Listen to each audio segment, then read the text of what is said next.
కానీ మన మోడీ గారు ఒకటి మేరసే జుడిజావని మరి ఏమన్నా ఉందో నాకైతే తెలియదు. చాలా చిన్న కార్యకర్తని బీజేపీలో ఏమన్నా లింక్ ఉందేమో మరి నాకైతే తెలియదు. అట్లాంటిది ఏమైనా ఉందా? సువేందు అధికారి అందుకే చెప్పిన కాంగ్రెస్ వాళ్ళకి సలహా, మా నాయన చాలా సేవ చేసి ఈ పార్టీకి జెన్యున్గా కోమటిరెడ్డి వెంకటరెడ్డి లాంటి వాళ్ళు, శ్రీధర్ బాబు లాంటి వాళ్ళు మాట మీద ఉండి జీవితాంతం కాంగ్రెస్ పార్టీలో ఉండి గసంటోళ్ళని చేసుకున్నా సరే, ఈయనకి ఏదో పడేస్తే అయిపో మంత్రి పదవి. కానీ మన మోడీ గారు ఒకటి మేరసే జుడిజావని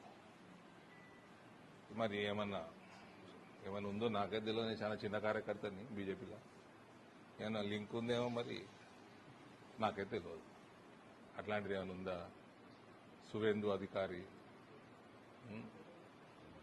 అందుకే చెప్పిన కాంగ్రెస్ వాళ్ళకి సలహా, మా నాయన చాలా సేవ చేసి ఈ పార్టీకి జెన్యున్గా కోమటిరెడ్డి వెంకటరెడ్డి లాంటి వాళ్ళు, శ్రీధర్ బాబు లాంటి వాళ్ళు మాట మీద ఉండి జీవితాంతం కాంగ్రెస్ పార్టీలో ఉండి గసంటోళ్ళని చేసుకున్నా సరే, ఈయనకి ఏదో పడేస్తే అయిపో మంత్రి పదవి.